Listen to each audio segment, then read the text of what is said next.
cannibalism for me to eat other birds? Who cares? Is it cannibalism for the falcon to hunt a pigeon? Or a coyote to hunt a chihuahua? Or for a millionaire to hunt his employee on his private island? That last one probably is. Just once, though, I want to feast on a bucket of fried chicken without getting side-eyed and accused. Today, we are considering a greasy and unsettling meal that is sure to churn your guts and destroy your entire bathroom. From the creator of Toxic Avenger and Tromeo comes this windshield splat of a movie, Poultrygeist. Right at the heart of post-9/11 xenophobia and the high lords of edgy, we're making fun of everyone, so it's fine to be racist humor. This bite of B-movie is sour.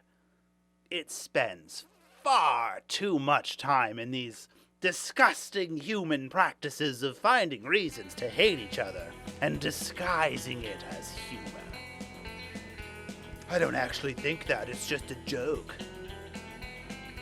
It reeks of an outdated racist grandpa at Thanksgiving. Oh, there he is. Of course, he wrote himself a part in this tripe of a movie.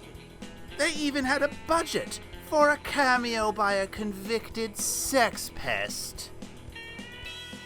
Poultrygeist is a, comedy, quote-unquote, horror about this small-town fried chicken franchise built atop an ancient white person colonialist trope.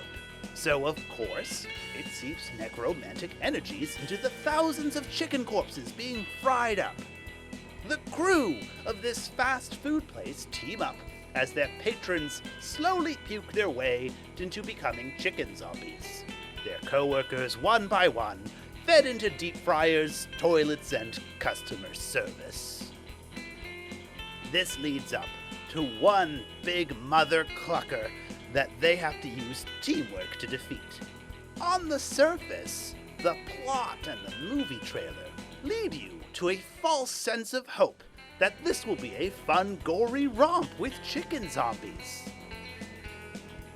But abandon all hope. This movie is filled with obvious fat jokes, diarrhea humor, and disappointingly unscary, unfunny, and uncomfortable story, with a super-sized serving of racism, homophobia, transphobia, Islamophobia that wasn't even funny at the time it was made.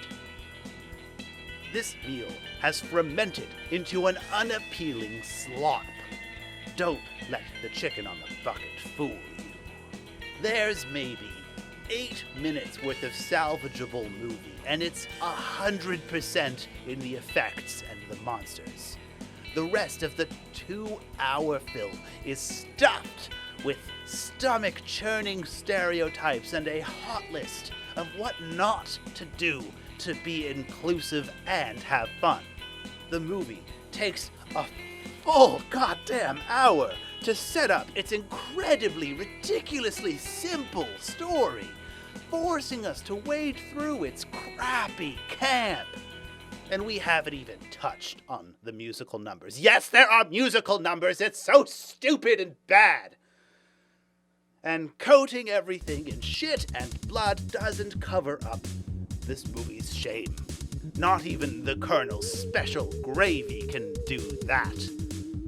Somehow, it still manages to get 60% on big review sites, a fact I find positively baffling. Better to just watch a highlight reel on YouTube, or a review like this one. Thanks for watching. I'm Rattles, by the way. This chicken needs to go home to roast. Much like eating an entire bucket of KFC by oneself and in one sitting, watching Poultrygeist is what it must feel like to die slowly. It's bone dry on our scale and should be left in the dirt for the worms to consume on our behest, so that we may never think about it again.